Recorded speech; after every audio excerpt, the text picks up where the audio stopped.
Hello everyone and welcome back to my channel. I am Letty and today's video I thought would be me showing you how I try to make a self-drafted slip dress. But yeah, well, I think now it is more how you can actually make something nice out of a dress that was not meant to be, I would say. So my initial thought was that I would really like to have one of these slip dresses that are kind of not super boxy, but loose fit, nice for summer, with a fancy, cool print that I already picked out the fabric for. And I did not want to buy a new pattern since I know that I have a bodice block that fits me, and usually I have to fiddle around to fit bought patterns anyway. And yeah, I just wanted to give it a try if I can make myself a nice slip dress, and even before going to the process of the slip dress, trying out with a mock-up for a camisole, so to say. That was my idea for having a nice dress for the summertime, since I guess most of the people like to wear looser clothes when it gets above the 40 degrees Celsius. I don't know what that is in Fahrenheit. But yeah, so that is at least what I like to wear. I have one kale shirt and one sort of a slip dress, but made out of a knitted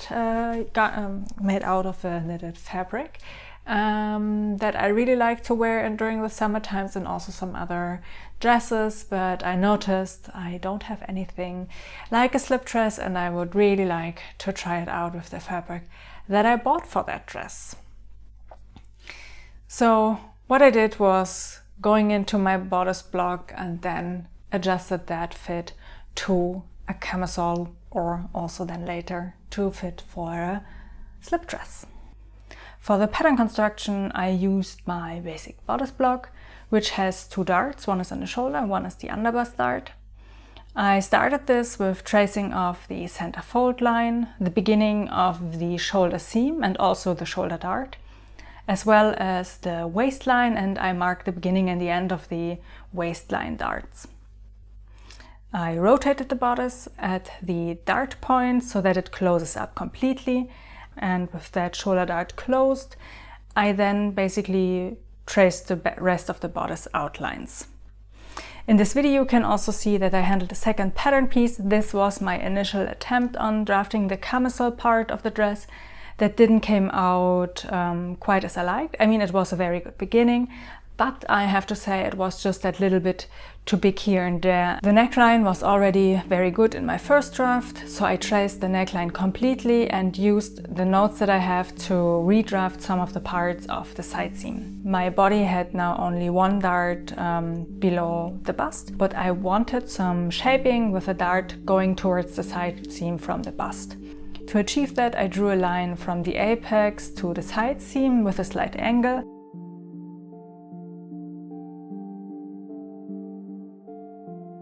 And then cut it into the new line and also the underbust dart line. And rotate it towards the center front so that the underbust dart closes a little bit and the side dart in the seam opens up.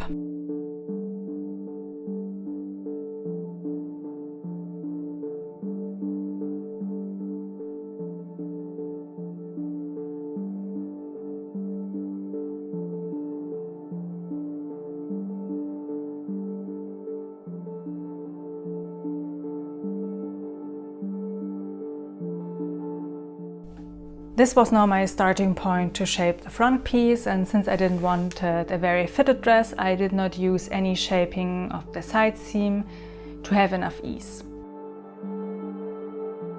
The back in comparison was much easier to draft, since the back neckline, so to say, starts at the underarm point, and yeah, all the darts that were in my bodice block, I just ignored them, since I wanted a looser fit and not a fitted garment. What I also figured out in my first muslin, that I needed to remove 2 centimeters of the width of the yeah, is it then the neckline when it's the underarm? Let's call it the neckline, to remove some fabric there, since I figured out it was a little bit too wide in that place.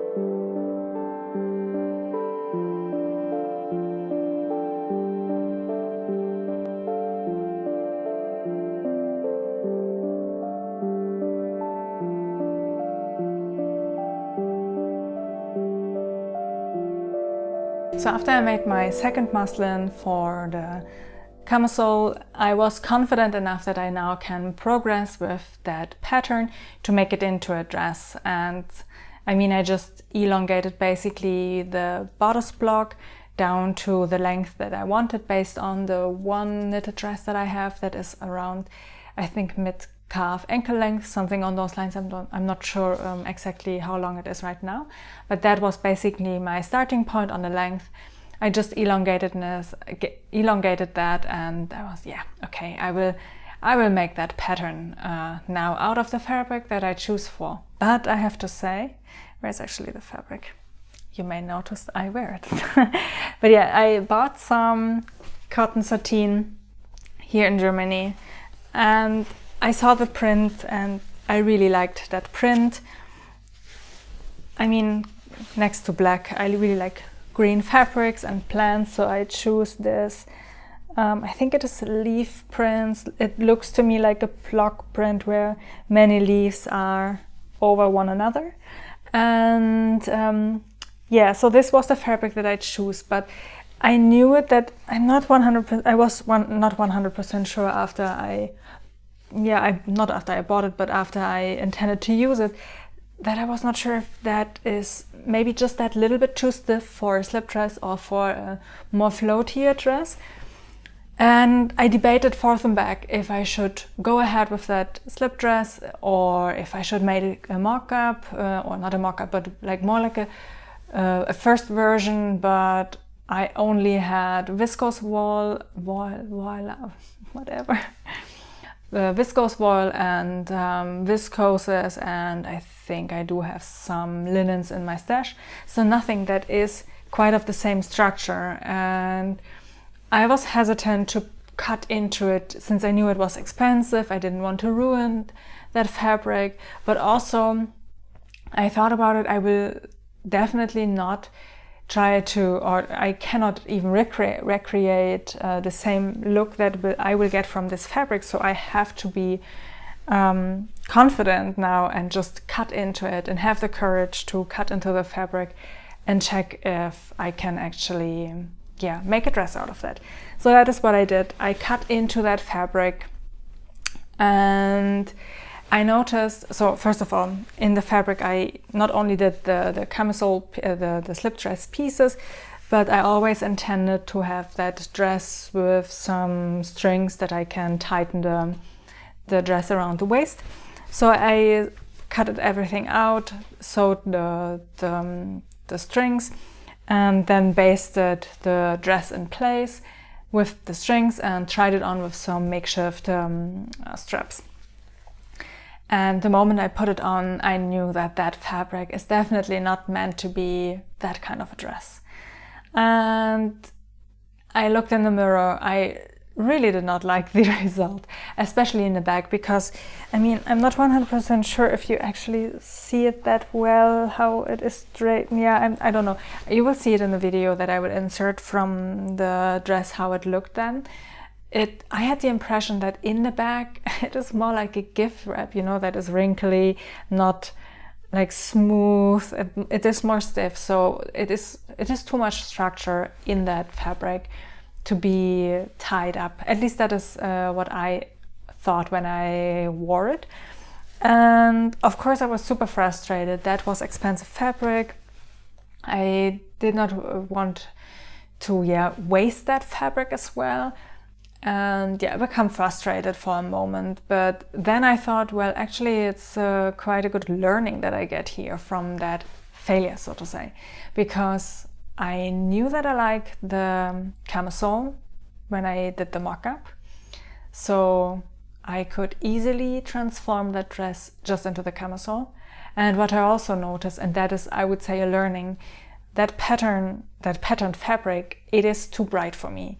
I am not so confident in wearing so much color. It does not feel like it's me then. It feels more like a costume, more so to say. So I knew that even if I would make a dress out of that, it is very likely that I will not gravitate towards it and wear it often, and therefore it would be kind of a shame to have that beautiful fabric just sitting in my closet and maybe get worn once or twice a year. And I definitely wanted to have a garment out of that fabric that I use more on a regular basis. So with that in mind, I made the decision to first of all ripped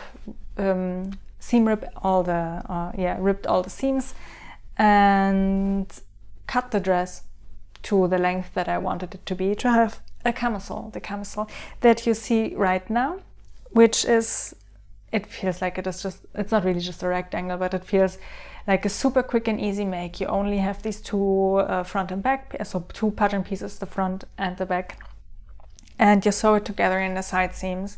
What I then did, I always intended to have the bias band around the neckline in the front and also in the back. So I attached it from the back and left it longer on both of these sides, and then sewed it basically as straps in the back together.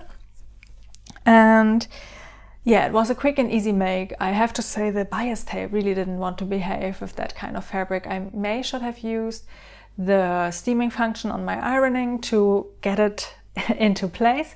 But yeah, it was not an enjoyable experience sewing up this with the bias tape.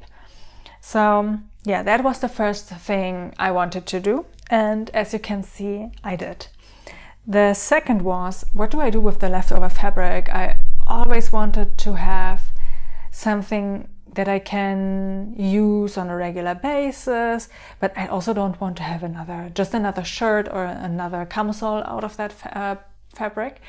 And I thought for a moment and came back to the pattern that I just bought the day before, let's say, the incident. And that was the closet core Pietra shorts and pants. And I thought, why not just try this pattern in my fabric that I have left over, since I have quite a big chunk cut from the dress. So I have long pattern pieces that I can then salvage for the shorts. And also, as you saw, I have quite a decent piece still left now if I need anything else to cut out for the shorts. So yeah, I opted for the Pietra shorts, and let me give you some details about that pattern. Let me check. Oop, where is it? Don't find it. There you are. So the Pietra shorts and pants are from Closet Core Patterns, and they have two size brackets. One is going from 0 to 20 and the other one is from 14 to 32. So you have a wide variety of sizes. It's super size inclusive, and you can choose between printing it at home or ordering, I think, the already printed version from them if it's still available. I'm not 100% sure. So I ordered the PDF, printed everything at home, which, I mean, I don't like it so much, but it was just short, so I thought, yeah, I can definitely cope with that and just glue everything together. And what they're saying for a skill level is a confident beginner. For the fabric, they say you can use a structured woven fabric like linen or chambray, and also in a super floaty fabric like a tencel or a silk. I'm personally not sure if I would ever do that out of silk, because I don't know, silk, I don't want to sit somewhere with silk because I'm always like, oh, I don't want to ruin it. But yeah, you do you. I would say that the pattern difficulty is definitely on point. I mean, I would even say a beginner can maybe try it. as it goes with closet core patterns, they have super good instructions, and they give you lots of options on how to alter the pattern based on your measurements. Let's say your hip is one size but your waist is another, so that you know how to grade that. Also, if you are between, I think, up more than 2 sizes, then they even recommend you use an invisible zip instead of that pull-on with the elastic to get it over your hips. So there's plenty of good information in the instructions, and that is definitely why I love that pattern company, because they have so good instructions. So one thing though I did not quite like, or I was not, I think I did not really like it when I saw it. That is why it took me super long to actually buy the pattern. I think I have it on my list since 2 years maybe, is the front. Every time I see the pattern on their pattern photos, and also when I researched it, I saw it on some people, that I think the crotch curve is very unique how they do it. And I mean, lots of women have, or people who identify as women, or maybe you can also use it as a unisex pattern. You have a super unique curve on your crotch, so your crotch curve is super unique, and fitting pants that fit your curve I found very, very hard. And I noticed that with even, now I'm wearing them, I cannot show you the actual angle. I noticed that when I drafted my leggings patterns last year, I think it was, that if I fold my piece, let's just grab for a moment the mock-up. If I fold mine basically in half based on the front and back seams, I noticed that I have a very steep angle always. And I knew when I saw the pattern pictures that maybe I also have to do a lot of fiddling around with that crotch curve to get it to a fit that I enjoy wearing. And knowing that, I was hesitant to buy it, but by the end I bought it and gave it a try. My sizing is, so I have a waist of 71 centimeters and my hips are somewhere between 94 and 96 currently. I'm not 100% sure, since doing strength training definitely lets your muscles grow. But I knew that I wanted also to have more room in the hip and especially in the thighs, since I have right now problems with some of my running shorts that I did recently because of all the muscles that I gained. So I thought, okay, I'm a straight size 8. I will start my mock-ups with the straight size 8. So I sewed everything together. It's just my mock-up pants with the front, and also I put even the elastic in to see how the fit is. What I noticed though is, especially in the waist area, I had so much excess fabric. It already felt that the shorts is actually falling off my hips. I mean, not that drastic, but I noticed that they are definitely sliding down on me. So I was confused about the sizing with the pattern, because for the rest, I had the impression that it is a good fit, but yeah, that everything slided down so much put me off, and I thought maybe I have to actually make a size 6. So I did that, cut another piece, another muslin out of that, sewed everything together, had another go with this size, and then I noticed maybe that the front or the waist part is a little bit better. I still have a lot of excess fabric in the crotch, in the front of the crotch, especially when I'm sitting, so it bunches up a lot. And I then had the impression that my thighs are maybe just a little bit too big for the width of the shorts. So I was confused when I had these two mock-ups and trying to figure out what to do next.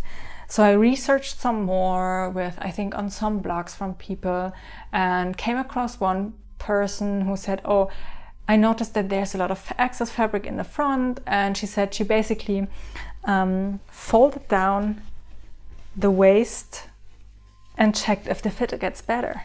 So I did the same. I folded everything down on me and checked if I like the way the fit of that short better, and I actually did.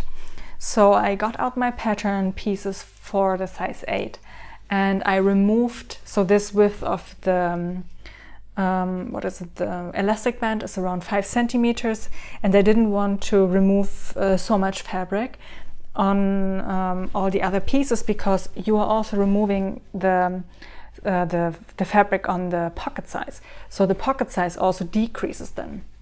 So I went with 4 centimeters. I shortened everything by 4 centimeters on the lines that they give you on the pattern pieces, and graded out the side seams because they were of course then a little bit off. And just to be sure to have not another fail with that fabric, I made another muslin. This one right now does not have any elastic in it because I removed it after I noticed that the fit is quite good. And you can actually see how big that is without the elastic, so it's actually quite big still. So maybe I could even go one side or grade out the waist a little bit more.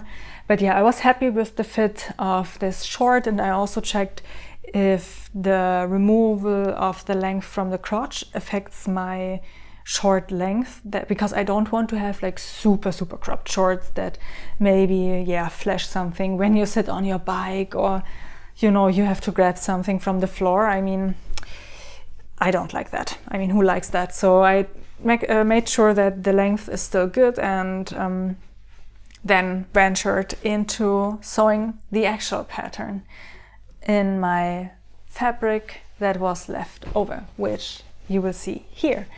So this is then my finished Pietra shorts in that nice soft cotton satin, which is now sitting much lower than the original pattern. So I think it is just like 1 centimeter below my navel.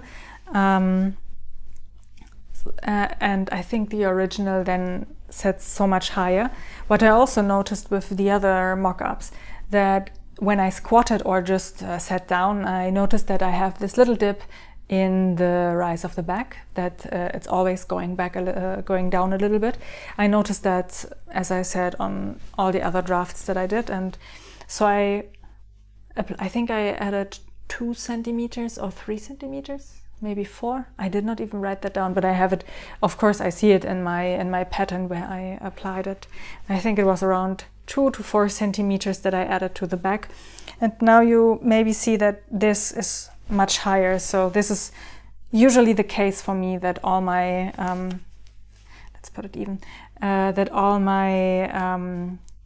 shorts or pants have a higher raise, or even my leggings, that I can comfortably sit somewhere and don't have that little gap in the back, basically. One thing though, because of all the removal of the fabric, the pockets are much shallower now. They are not as big as the original ones anymore, but I still can comfortably fit my phone inside.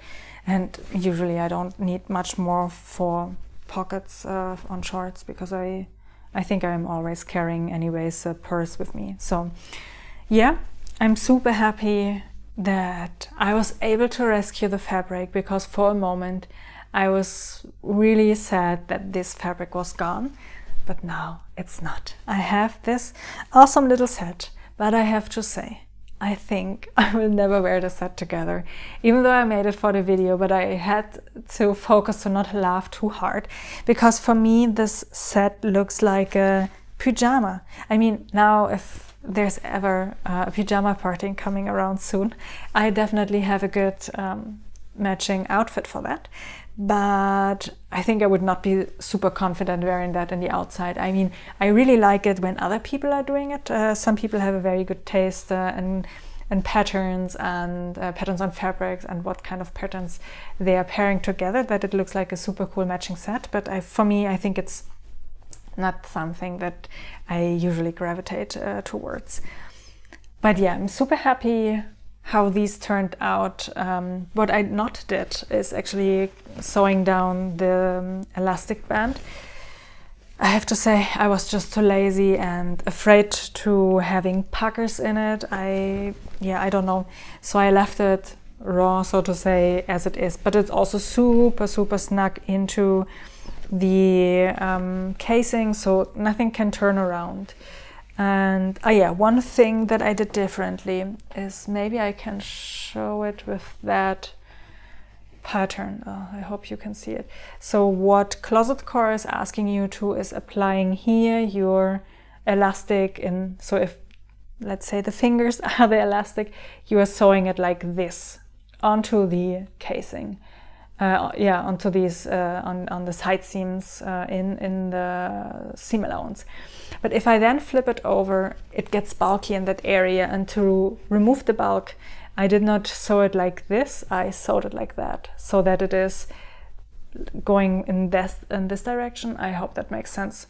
And I did the same then on the back when I sewed the second elastic in place, and therefore I don't have any bulk. Maybe you will be able to see that here. Yeah, I think here I did it the way Closet Core intended it to be, and it looks super bulky. I don't know if I did a mistake, but that is how I understood it. But yeah, and here you can see this little bulk area where the elastic overlaps. And in my version, everything is just nice and flat. So this is the only thing that I actually really changed.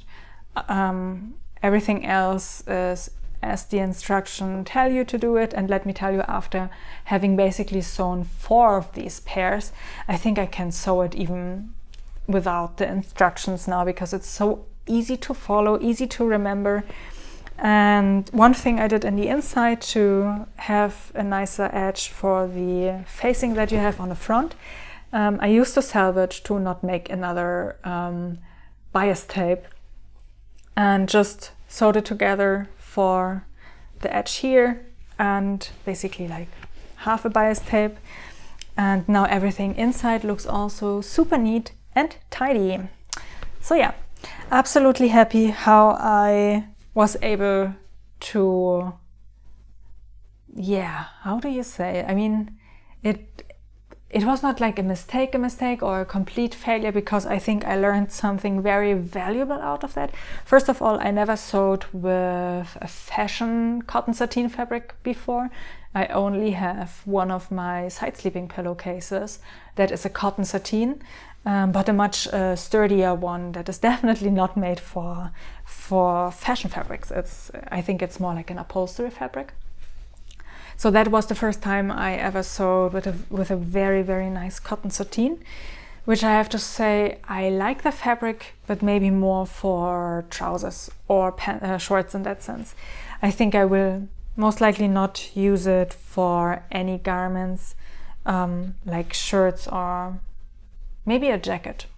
So that was definitely a win out of that situation. I know that I definitely like this fabric now. But what I also learned is sometimes you really want to make a mock-up for everything, and it only is working in your favor if you have the exact fabric. I mean, I have to say I'm now really liking how this camisole also came out. I only dislike, but that's maybe also now because it's fresh out of the sewing machine, that these edges are gaping a little bit. But I noticed that sometimes that garments that are freshly sewn up and not worn in, that they have these gaping areas that are totally flat after you wear it for a little bit, or wash it here and there, and then everything becomes more smooth. So that I will definitely check out if that changes over the time. If not, then I make maybe some adjustments to that, also about the neckline in general. But I have to say I really like that pattern. Now that I have one, maybe I will try it in some viscose that I have in my stash, or maybe even out of a linen fabric, or I can maybe hopefully find a linen viscose mix somewhere with a nice print. And maybe also, instead of having this bias tape situation, I know that, is that the Octane Cami? One of these camisole patterns has a facing so that you don't have a visible stitch on all of your upper seams. And maybe I would even try to do something like that, you line it with some super nice and airy fabric, and you don't have any visible stitches, and you don't have to do all the bias tape, which I think I'm not a huge fan after doing it in this fabric. But yeah, I would definitely like to experiment with that dress pattern as well. So with the camisole pattern, and now also trying the dress pattern, maybe out of I have some viscose wool in my stash that is maybe drapier, flowier for those kind of dresses, and it will fit much nicer and lay much nicer as it would be with the cotton sateen. So yeah, I think that is all that I can tell you about my sewing projects. As I said, I think I will not wear it as a set, maybe just here and there at home. But I definitely feel super put together. I wore it today for work, so I feel super put together in this little camisole. Yeah, one thing. I think I have to also change the position for the bra and the straps, but this could also be, I'm not 100% sure if I like the position of the bra straps, because that is the Epivier bralette from Hari Ito lingerie. And I'm not 100% sure if I need to move that anyways a little bit more towards the center, or if I like the position of the bra straps and I have to adjust the straps of the camisole. But yeah, as I said, that I will, I guess, figure out in the next couple of weeks or months, and then I can make adjustments to this fabric to, yeah, go forward with that. So yeah, that's it for this week's video and that project. I hope I could encourage you to pick up maybe some of your projects that you are not super happy about and make something new out of that. I definitely have a pile of clothing in my wardrobe that I don't wear often, and I think I will also revisit some of these clothing and refashion it, because it's a shame if clothes are just in the drawer and you never pick them. But yeah, I hope you found it useful and maybe inspiring to do something similar yourself with some projects. If you have any questions for the shorts or also the camisole, leave them down in the comments below. And I will see you in my next video. Take care. Bye bye.